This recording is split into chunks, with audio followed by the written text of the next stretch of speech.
लाल जी रोते रोते गए यशोदा मैया के पास। मैया बोली लाला का भयो, काई को रो रो है? तो मैया देख मेरो हाथ कैसो सूज गयो पूरो। मैया बोली अरे लाला तेरो हाथ के सूज गो? ठाकुर जी बोले मैया मेरो एक नयो सखा बनो है, तो वो मोते इतनो स्नेह करे, मैं जब बातें मिरूं तो मेरे गले ही लगो रेगो, और जैसे ही मैं वापस नंद भवन को आने लगूं तो मेरा हाथ पकड़ ले और मोते के लाला मुझ दूर मत जा, मैं तेरे बगैर कैसे रहूंगो, मैं तेरे बिना रहना पाऊंगो। मैया बड़ी मुश्किल से बातें हाथ छुड़ा के आया हूं, मेरे कंगन करूला सब खींच ले, बातें मेरो हाथ सूझ गो। मैया बोली लाला सुन, कल ते तेरो बाहर जानो बंद, जो भी खेलनो यही घर में खेल ले, कहीं नहीं जाएगो। ठाकुर जी बोले ना बाहर तो जाऊंगो, मेरो मन ना लगे, मेरे और भी सखाएं उनते मिलवे जाऊंगो, खेलवे जाऊंगो। मैया बोली बाहर जावेगो और वह सखाते तो डरो लग रो है, मैं बाहर जाऊंगा मैया फिर ते पकड़ लेगो, फिर ना आन देगो, और वो रोवे चीख चीख के, मोए इतनी दया आवे फिर वापे, मैं कैसे रहूंगा के पास। मैया बोली लाला या को एक ही उपाय है, तू बाहर जानो बंद कर। वो ना बाहर तो जाऊंगो। मैया बोली तो फिर और दूसरा उपाय बता। बोले मैंने कहीं सुनी है कि अगर चित्र बनाए के बाद चित्र को देखो जाए ना, तो फिर जाते हम प्रेम करें, वो भले ही सामने ना हुआ कि चित्र देख देख के ही सुख मिले। मैया तू मेरो एक चित्र बनवाए दे, वह चित्र को मैं सखा को दियाऊंगो, 24 घंटा वही को पकड़े रहेगो, कम से कम मेरो हाथ छोड़ेगो। मैया बोली लाला अब तेरो चित्र कौन ते बनवाऊं? मैया कोई ते बनवा, तू मेरो चित्र बनवाए दे, मेरो खेलना ना छूटेगो और मेरो सखाऊ खुश रह जाएगो। मैया बोली ठीक है लाला, मैं देखूं कोई है चित्र बनाए वारी, तो कोई सखी आई, वहां से मैया बोली मेरे लाला को चित्र बनवा। अरे मैया तुम्हारे लाला को चित्र कौन बनाएगो? बोले क्यों? बोले हर दिना तुम्हारो लाला बदल जाए, आज जितनो सुंदर है कल बातें एक और सुंदर रह जाए। अरे दिन की तो छोड़ो मैया, सुबह जैसो है शाम तक वैसो ना रहे, शाम को और सुंदर रह जाए, शाम को जैसो सवेरे तक और सुंदर रह जाए, हर क्षण तुम्हारे लाला की सुंदरता बढ़े। कौन चित्रकार बनाएगो? कोई चित्रकार बनावे बैठेगो भी, तुम्हारो लाला तो वो इतनी देर में ही बदल जाएगो। अब तू कहीं ते भी ला मेरे लाला को चित्र बनवा। बोले मैया एक चित्रकारिन है हमारे ब्रज में। बोले कौन? बोले वहां को नाम है चित्रा, और यहीं पास में गांव में रहे, और मैया वो बाल ब्रह्मचारिणी है, वाने भ्यान आए कियो, लेकिन वाने नियम ले रखो है, कहा कि वो अपने संपूर्ण जीवन में स्पर्श तो बहुत दूर की बात, नेत्रन से कोई पुरुष को देखेगी भी नहीं, लेकिन मैया वाकु सरस्वती जी ने वरदान दियो, एक बार देखते ही यथावत चित्र बना दे, वही है जो आपके लाला को चित्र बना सके, और कोई सामान्य चित्रकार नहीं है। मैया लेकिन बड़ी बात है कि वो पुरुषन ने ना देखे। अरे मेरो लाला पुरुष कहां, छोटो सो लाला है, बालक है भैया, तो देख सके। और मैया मैं पूछूंगी वो आवेगी, बोले वो जो कहेगी, जितने रत्न जितने आभूषण जितनी मणि वहां के चरणन में धर दूंगी मैं, मेरे लाला को चित्र बना। और अब सखा के लिया नहीं, मोए अपने काजे बनवानो है। मैया बोली अब वहां के सखा के काजे नहीं, मोए अपने काजे भी लाला को चित्र बनवानो है। लाला जब वन में जावे तो मोए वहां की याद आवे, तो मैं वो चित्र देख लूंगी। मैया बोली तू चित्रा को लेके आ, वही तो अपने लाला को चित्र बनवाऊंगी। सखी गई है, चित्रा सखी को लेवे। यहाँ ठाकुर जी मैया की गोद में बैठे, मैया तू मेरा चित्र बनवाए रही है? बोले हाँ लाला, एक चित्रा सखी आ रही, वो बनावेगी। मैया कैसे बनवावेगी? बोले जैसो है वैसो बनवाऊंगी। मेरे हाथ ऐसे बनवाइयो मैया? बोले हाँ ऐसे बनवाऊंगी। मेरे पाँव ऐसे बनवाई दियो मैया? बोले हाँ ऐसे बनवाऊंगी। ठाकुर जी बोले जे वारो मुकुट पहन के आऊंगा मैया, वो बनवाइयो? बोले हाँ वही बनवाई दूंगी। मैया बोली लाला तू कहनो तो कछु और चाह रहो, बताए दे असली बात। बोलो मैया ने एक बात यो कह दियो, कारो रंग ने कम डारे ने गोरो बनाए दे, मैया ज्यादा मो सांवरो नहीं बनावे। अरे लाला तू कैसी बात कर, जैसो वैसो ही तो बनवाऊं ना, ऐसा तो मैं हूं मैया। अब चित्रकार तो पलट फेर कर सके ना, दारी को ब्रह्मा मेरे पास आयो नहीं आते गोरो बनवा तो खुद को, लेकिन ये चित्राणी तो आ रही है ना, याद ने गोरो बनवाए दियो मोए। चित्रा सखी के पास सखी गई और जाए करके बोली चित्रा जी प्रणाम। चित्रा सखी बोले अरे आओ आओ, कैसे आई? बोले एक काम है आपसे। बोले कहा काम है? बोले हमारे ब्रज के राजा नंद बाबा, उनकी गृहिणी यशोदा मैया ने आपको बुलायो है। मोते का काम है उन्हें? बोले उनको नेक्स्ट सो लाला है, वाह को चित्र बनानो है। चित्रा सखी बोली आप भूल गई हैं, मैं पुरुष को नहीं देखूं, और ये मैंने वचन लियो है, मैंने ऐसे ब्रह्मचर्य को पालन कियो तभी साक्षात शारदा सरस्वती प्रकट हुई और उनने मोह को आशीर्वाद प्रदान कियो, मैं नहीं जाऊंगी। अरे चित्रा आज मेरे मन में एक बात आ रही है। बोले कहा तेरी जगह मैं होती और एक टक श्याम सुंदर देखवे को मोह मिलते ना, मैं एक बार को सरस्वती की विद्या को त्याग कर देती, अपने ब्रह्मचर्य को त्याग कर देती, लेकिन वह श्याम सुंदर को देखवे को अवसर ऐसा मिलता जैसे तो मिल रहा है, मैं नहीं छोड़ती। तेने अभी रूप देखो नहीं है, कैसो रूप, कैसो लावण्य, कैसे मुख कमल, कैसे नेत्र, कैसे केश, कैसी भुजा, कैसी चाल। अरे सामान्य पुरुष नहीं है। हृदय की जितनी पीड़ाएं हैं सब शांत हो जाती हैं, समाप्त हो जाती हैं। हृदय में मयूर नृत्य करने लगते हैं जब श्याम सुंदर सामने आते हैं। उनकी रूप माधुरी का क्या वर्णन करूं मैं। चित्रा तू मैं क्यों ना भाई, क्यों मैं मना नहीं करती, मैं तो पहुंच जाती और एक टक श्याम सुंदर को निहारती।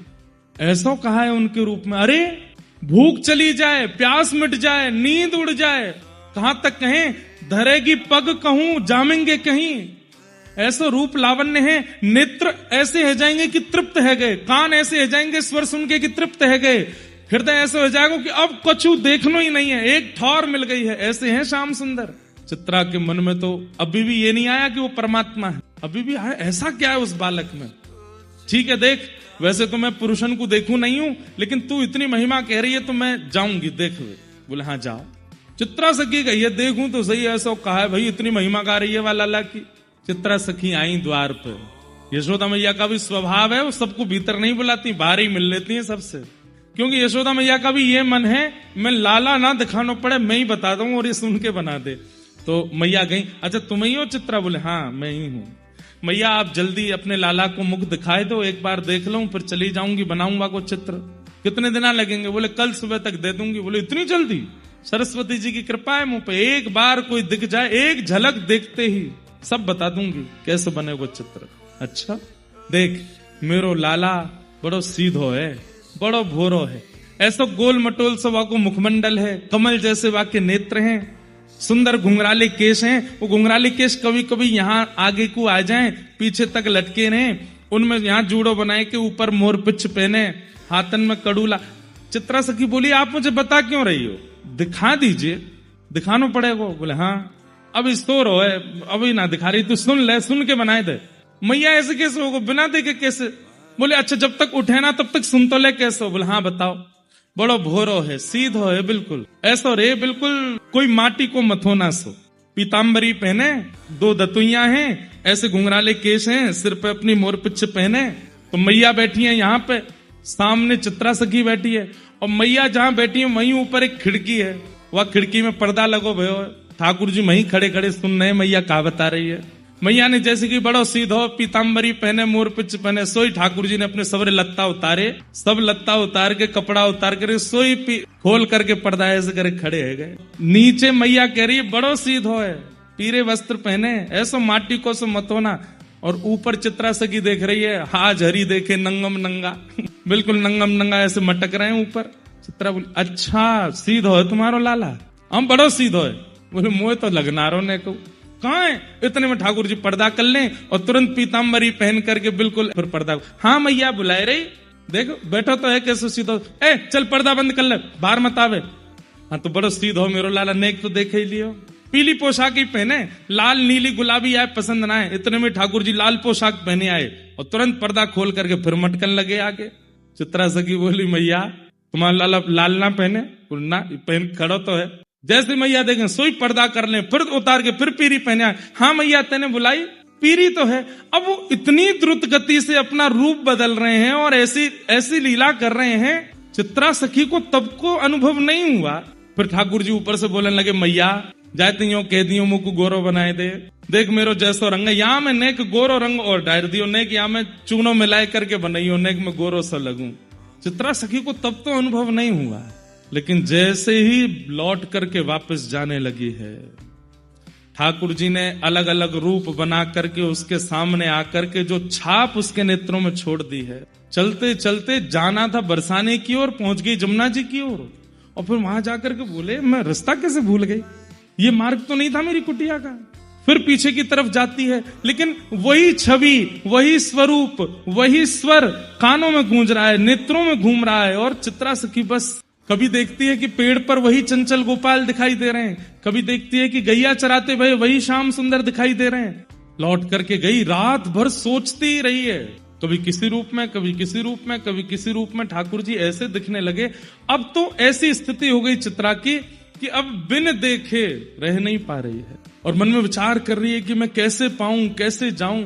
अब जैसे ठाकुर जी पर्दा खोल करके बार बार बंद करके नंद भवन में आ रहे थे, ऐसे ही चित्रा सखी के कक्ष में आ गए। चित्रा सखी बैठी है, हाथ में कागज लेकर के कुछ बनाना चाह रही है। इतने में ही उसको आवाज आती है तो देखती है वहां पर्दा पे ठाकुर जी खड़े हैं और वहां पे भी वैसे ही लीला कर रहे हैं। कभी नीली पोशाक पहन के आ जाए, चित्रा सखी के अरे आओ सामने बैठो, मैं देखूं तुमको बनाऊं तो। ठाकुर जी हंस के वहां से भाग जाते हैं। चित्रा सखी जब जाके देखती तो वहां कोई भी नहीं। जब वहां जाकर के देखती है तो क्या देखते हैं कि जहां चित्रा बैठी थी वहां ठाकुर जी बैठ गए और अपने हाथ से लेकर के अपनों ही कछुआ पे घुमा रहे हैं। चित्रा अरे ऐसे खराब मत करो, मैं आऊं, लौट करके आवे तो वहां से अंतर ध्यान हो जावे। ऐसी स्थिति कर दी चित्रा की। तभी वो सखी आ गई, बोले अरे तू मिल आई, श्याम सुंदर को देख आई। चरणों में गिर गई, बोले आपने क्या दिखा दिया मुझे, ये किसका दर्शन कराया। वो कभी यहाँ खिड़की पे बैठते हैं, कभी यहाँ पर आकर के मेरे आसन पे बैठ जाते हैं, कभी कुछ कहते हैं, कभी कुछ कहते हैं, ये कैसी लीला है। और मुझे वही वही क्यों दिख रहे हैं, दिख भी रहे हैं और मन भर भी नहीं रहा है। बोले मैंने तो बताई ना तुम्हें कि वो सामान्य नहीं है, तुम उनका चित्र बनाओ तभी तुम्हारे चित्त को शांति मिलेगी। चित्रा सखी चित्र बनाने बैठी, 2 दिन निकल गए हैं, अभी तक प्रारंभ भी नहीं कर पाई है, ठाकुर जी का चित्र नहीं बन पा रहा है। यहां पर यशोदा मैया बार बार सखियों से पूछवा रही हैं, अरे पूछ के आओ चित्रा ने चित्र बनाया हो कि नहीं बना पाई। तब अंत में चित्रा अपनी विद्या का जो इतना उनको गुमान था, अपनी उसका इतना ब्रह्मचर्य का इतना गुमान था, सब नष्ट हो गया। अपनी सरस्वती बाग देवी उनको सिद्ध थी, तुरंत हाथ जोड़ करके कहा हे मैया प्रकट हो। प्रार्थना करने लगी, सरस्वती मैया प्रकट हो गई। प्रकट होकर के बोली कहो चित्रा क्या बात है। मैंने एक स्वरूप देखा है और वो रूप जब से देखा है वो रूप मेरे नेत्रों में बस गया है, चित्त में बस गया है, रोम रोम में बस गया, पर चित्र के रूप में प्रकट नहीं हो पा रहा है। सरस्वती मैया बोली किसको देखा। बोली यशोदा जी के लाला नंद नंदन। सुनते ही सरस्वती जी आसन पर, तुम उनको देख के आई हो, तुम उनका दर्शन करके आई हो। बोले हाँ। बोले श्री कृष्ण चित्त में है, मस्तिष्क में है, रोम रोम में है, लेकिन प्रकट नहीं हो पा रहे हैं। इसका मतलब है तुमसे कोई अपराध बना है, कोई तो अपराध तुमने किया है। चित्रा बोली मैंने कोई अपराध नहीं किया, मैं तो कभी कुटिया से जाती नहीं, किसी का क्यों अपराध करूंगी। सरस्वती बोली हमें देखने दो क्या अपराध है। तब सरस्वती जी ने अपराध ढूंढा और अपराध क्या मिला कि जब बरसाने की सब सखियां श्री जी के साथ में दही बेचने के लिए जाती हैं, श्री जी दही बेचने नहीं जाती, श्री जी का मन नहीं लगता तो सब सखियों के संग जाती हैं। तो जब कभी भी वो सामने से निकलती हैं, चित्रा आकर्षित तो होती है उनकी ओर, लेकिन मन में सोचती पता नहीं कोई गोप की लाली है, सामान्य सी कन्या है, इस पे पता नहीं मेरा चित्त क्यों आकर्षित होता है। तुमने उन गोप लाली को, वृषभानु लली को सामान्य कन्या माना है, ये अपराध तुमसे हो गया है। तुम जिन श्री कृष्ण को देख करके आई हो, उनकी आह्लादनी शक्ति है वो किशोरी जी। जब तक तुम उनको उस भाव से नहीं देखोगे तब तक श्री कृष्ण चित्र में प्रकट नहीं होंगे। तुम्हारा उनके प्रति अपराध बना है, उस अपराध को दूर कर। चित्रा सखी दौड़ करके गई, सखियों के बीच में श्री वृषभानु नंदिनी बैठी हैं, जाकर के चरणों में प्रणाम किया, हे महारानी, हे करुणामयी कृपा करो, मैंने आपको सामान्य गोप कन्या समझा, सामान्य एक स्त्री माना और आपके प्रति कई दुर्भाव मेरे चित्त में आ गए थे। चित्रा सखी जी के मन में कभी कभी ये भाव भी आ जाता था कि भले ही कितनी भी सुंदर हो, भले ही कैसी भी हो, पर मेरी जैसी ब्रह्मचारिणी थोड़ी है इस पृथ्वी पर, मुझे क्षमा कर दे, मेरे मन में ये अपराध आ गया। किशोरी जी ने तुरंत हाथ फेर करके हृदय से लगाया, अरे चित्रा तोकू मैंने स्वीकार कियो, अरे ललिता विशाखा या को तिलक करो या को लीला में लेके चलेंगे, क्यों इतना विरह व्याकुल है रही है। बोले पहली तुम इस अपराध हुआ, अपराध को क्षमा करें, और दूसरों मेरे पास विद्या है कि मैं एक बार किसी को देख लूं तो वाको स्वरूप प्रकट है जाए। मैंने नंद नंदन मोहन देखे, अभी तक उनका चित्र प्रकट नहीं हो पा रहा। ललिता जी तुरंत बोली, अरे श्री नंद नंदन को चित्र तो किशोरी जी की कृपा से प्रकट होएगा, और कोई में सामर्थ्य नहीं है प्रकट करने की। किशोरी जी बोले अब जाओ। और जैसे ही चित्रा सखी गई हैं, जाकर के उठा करके ठाकुर जी को चित्र बना, इतना सुंदर चित्र बना, इतना सुंदर चित्र बना कि उसे कोई राधा भाव से देखे तो ऐसा लगे वो किशोरी जी हैं, और कोई कृष्ण भाव से देखे तो ऐसा लगे नंद नंदन श्याम सुंदर है। विश्व में सबसे पहला चित्र श्री कृष्ण का किसी ने बनाया तो वो श्री चित्रा सखी जी ने बनाया, किशोरी जी की कृपा से बनाया। और फिर स्थिति ऐसी हो गई, जहां देखती हैं वहीं नंद नंदन है। दौड़ते हुए गई नंद भवन, जाकर के यशोदा मैया को चित्र प्रदान कर दिया। मैया ने चित्र देख करके बड़ी प्रसन्न हो गई। ठाकुर जी आए, मोह दिखाओ कैसे लग रहा हूं। ठाकुर जी ने आकर के देखी, अरी चित्रा तो ते मैंने बार बार कहीं ने गौरव बनाई दियो, तेने कारो ही कर दियो। नहीं श्याम सुंदर, श्री वृषभानु नंदिनी को स्मरण करके देखो, जैसे ही किशोरी जी को स्मरण करके देखो तो तप्त कांचन गौरांगी, वो तो किशोरी जी प्रकट हो गई। ऐसा अद्भुत चित्र बनाया कि श्याम सुंदर भी है, किशोरी जी भी है। ठाकुर जी रीझ गए चित्रा पर। यशोदा मैया बोली, अब तू बता दे, मैं तुमको कहा दूं। बोले मैया कछु मत दो बस। बोले ना बता, कहा चाहिए। बोले मांग लूं। बोले हाँ मांग ले। बोले अपना पुत्र मुझे दे दो, ये कन्हैया को मोह प्रदान कर दो। यशोदा मैया व्याकुल है गई, चरणन में गिर गई। अरे तू कहां मांग रही है, कछु और मांग ले, लाला को काई कुछ। बोले कि देना तो बस ये दो, बाकी नहीं तो मैं खाली हाथ चली जाऊंगी। ठाकुर जी आए, चित्रा सखी को एकांत में ले गए और बोले तुम मैया से ऐसे मत करो, मैया नहीं तो व्याकुल प्राण त्याग देगी। चित्रा सखी बोली, श्याम सुंदर मैं रह नहीं पा रही हूं आपके बिना, अब आपको देखे बगैर चित्त नए लग रहा। ठाकुर जी बोले, मैं वचन दे रहा हूं, मैं सदा तेरे पास रहूंगा, एक रूप से सबरी लीला करूंगा और एक रूप से चित्रा की कुटिया में ही रहूंगा, चित्रा चिकसौली में ही रहूंगा। तू जा, अब तू जहां देखेगी वहां मोह पावेगी, मेरो आशीष है। तेने मोकू और वहां श्री जी दोनों उनको प्रसन्न कर दियो है। या प्रसन्नता के फलस्वरूप हम तो को नुकुंज में लेंगे, और दूसरी प्रसन्नता तू जहां चाहेगी जब चाहेगी तब मेरो दर्शन कर लेगी। चित्रा सखी निकल पड़ी, जहां देखती हैं वहीं श्याम सुंदर है।